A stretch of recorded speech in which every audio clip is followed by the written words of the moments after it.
is the new 2021 Porsche 911 Targa. And it is yet another Porsche 911.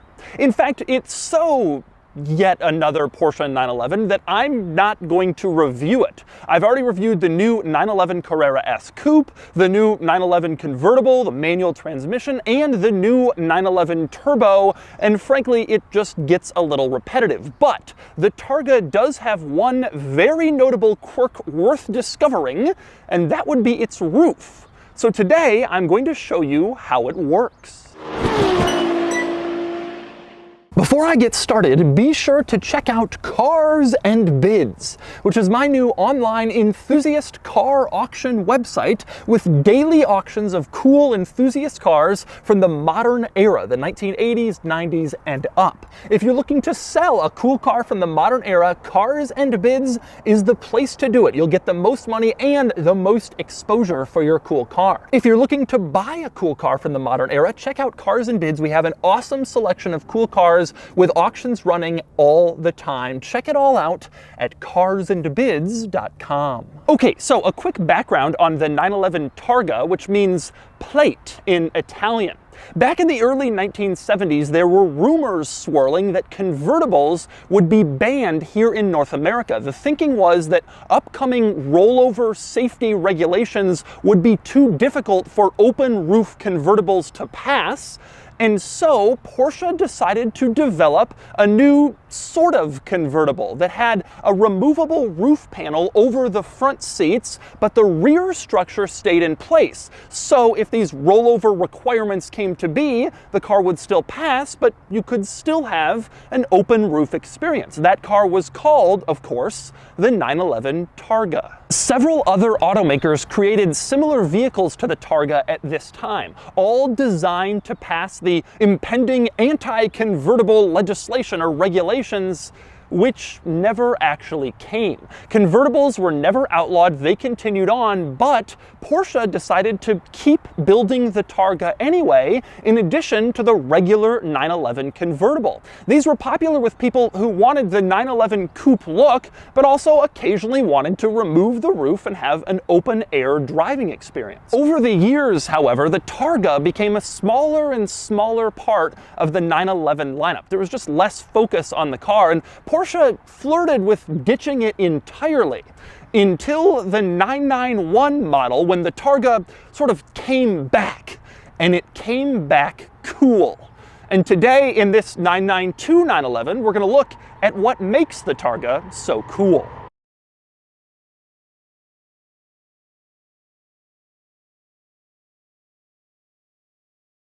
Okay, let's start with the roof-up Targa. There are three major ways you can distinguish this car from a regular 911 coupe. One is, of course, the soft top over the front seats, which we'll get to in more detail shortly.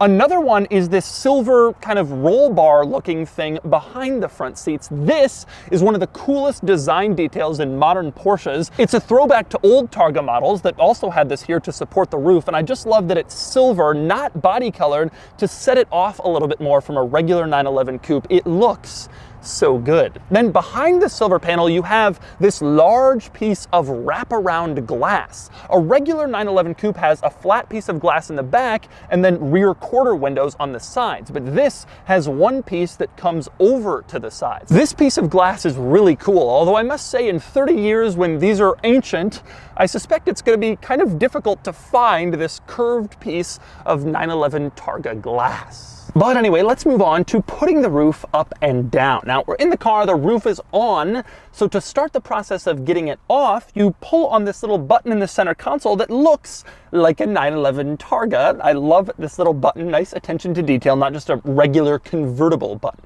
Anyway, you pull on the button, and the first thing that happens is the entire rear glass piece lifts itself up and moves back to make way for the roof, all in one piece. This is a very large panel to just lift up and move out of the way.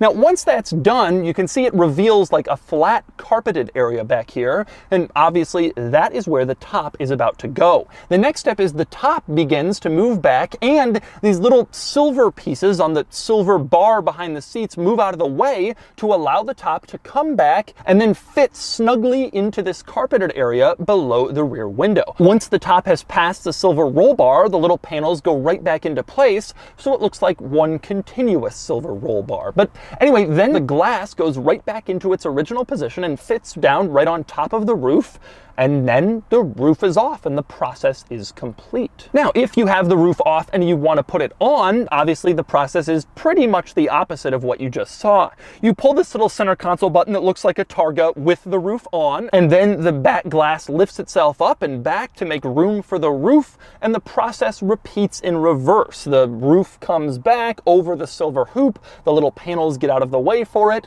the roof then continues on to where it belongs on top of the driver's compartment, and then the back glass goes back into where it belongs, and then the roof in the Targa is on once again, and that is the process. But there are more interesting things worth noting with this process than just that.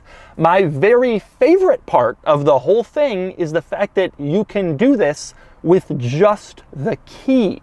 You press this little button on the key that looks like a 911 Targa with the roof off, and you can see it's all happening while I'm standing outside the car. I'm not in the car is not on, the roof is just doing its Targa thing, going down with me standing here pressing the key button. Now, this is especially special because Porsche doesn't allow you to do this if you have a regular 911 Cabriolet, the standard convertible. You can't put the top down using just the key. But in the Targa, you can. And that's a really cool party trick. You walk up to this car, park somewhere, press that key button, and everyone will gather around watching the Targa roof go down. And of course, it isn't just going down. You press the same button again when the roof is already down, and the Targa roof goes up. So if you decide you park the car somewhere, you're leaving for longer than you thought, you want to put the roof up, you can do that with the key. You don't have to get in, turn the car on, press the button, all that stuff.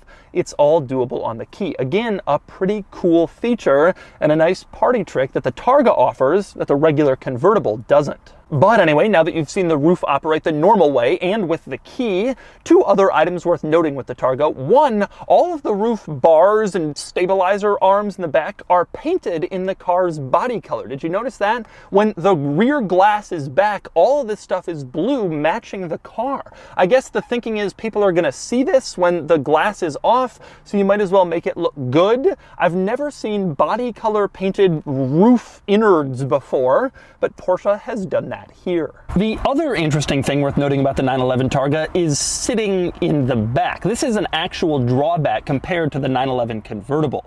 Now, when you're in the back seat of a 911, it's gonna be tight no matter what. You have no leg room, no knee room. It's absolutely ridiculous back here. But in the convertible, at least you have infinite headroom, so you could kind of sit sideways and sit back here and make it work for a short trip. Not so in the Targa. In fact, it feels even more claustrophobic back here than in the regular 911 coupe. I'm not exactly sure why. I feel like it's because your head is right on this glass, and so you're acutely aware you don't really have any protection in a rollover, and because it seems like you're in like a fishbowl aquarium type thing, and maybe the roofline is even a little bit lower than in the coupe. It certainly feels like it, but either way, it is not comfortable back here for anyone, which is generally true of 911s, but I feel like maybe even a little worse in the Targa. If you plan to take anybody in your back seat, the Targa probably isn't the car for you. Then again, frankly, neither is the 911. And so that's the new Porsche 911 Targa roof. In terms of driving experience, this car drives a lot like other Porsche 911 models. It's fast, it's fun, it's well built, it's stable at high speeds, and it seems to be ever increasing in size and luxury features. The Targa is my favorite 911. It's the 911 I would get if I was buying one new.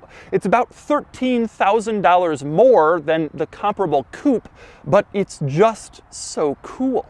And now you know all about its quirky roof.